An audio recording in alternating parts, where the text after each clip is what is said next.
Okay, let's talk about the different cables that we'll be using to connect our different networking devices. We'll talk about the straight-through cable, the crossover cable, the rollover cable, and also, of course, the serial cable. In the Ethernet LAN environment, we'll be using the Cat5 unshielded twisted pair, or UTP, cable. Notice here that there are 4 sets of twisted wire. There's a total of 8 wires. Each one is color-coded. The idea is that one device transmits on the same wire that the other device receives.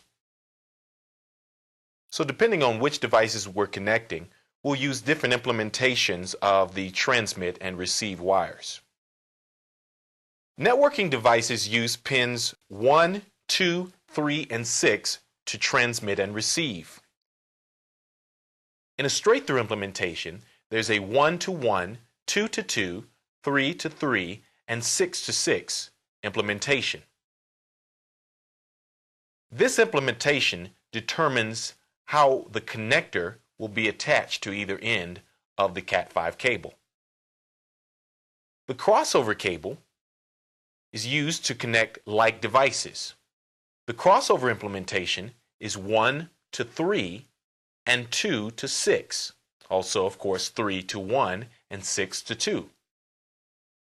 In a rollover cable implementation, we'll use a 1 to 8, 2 to 7, 3 to 6, etc.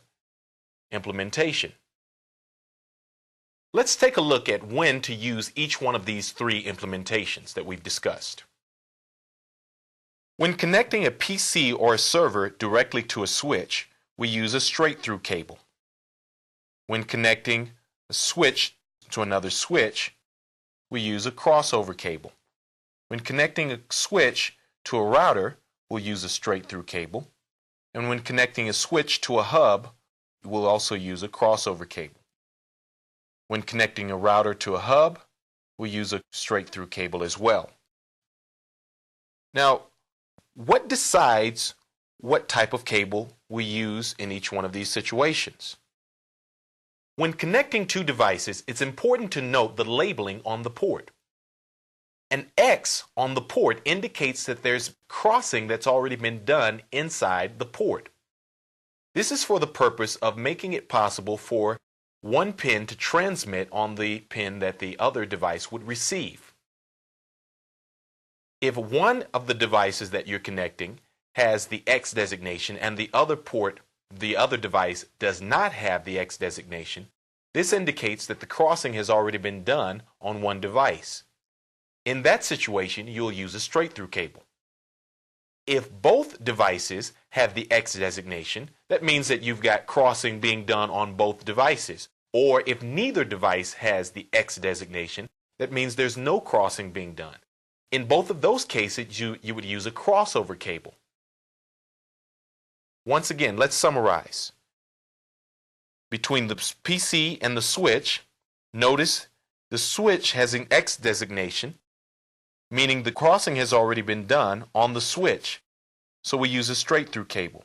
From switch to switch, crossing has been done in both places. We don't want to be double-crossed, so we use a crossover cable. Between switch and router, the switch has the X designation, the router does not. We use a straight-through cable. Between switch and hub also has the X designation on the port. We use a crossover cable. Between the router and the hub, we use a straight-through cable. Now, remember we talked about the rollover cable. Let's take a look at what the rollover cable looks like. The rollover cable is going to be used to connect our PC into the console port of the switch or router. This cable is going to be used for the purpose of configuring the router. Notice here that we use a DB9 connector, a DB9 to RJ45 connector to connect to the rollover cable, and then we'll use the other end, the DB9 end, to plug into the COM port on the PC. So notice on our diagram here, we'll use the hyperterminal program or some other terminal program to establish a terminal connection into the console port of our router. This is used for the purpose of configuration. For our WAN connections, we'll use a serial cable. We talked before about RS-232 and V.35. Here's an example of a V.35 serial cable. This cable is used for connection either to a CSU-DSU, or you could have a direct connection to another router.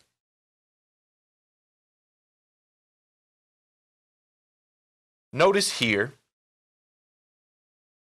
our connection to a CSU-DSU using a serial V.35 cable here, and that CSU-DSU will provide us with connection to our WAN service provider. Here's also another cable or serial cable that's connected to another router that would connect to another network. So keep in mind, depending on the type of connection that's needed or required, we'll use different types of cables. And each one of those cables has a unique implementation, the way we lay out the pins. This is all physical layer stuff. The straight-through cable and the crossover cable will be used in our LAN implementations. The serial cable will be used to connect us to WAN services, wide area network services. And of course, the rollover cable will be used to connect our terminal or our PC into the console port of our router or switch for the purpose of configuration.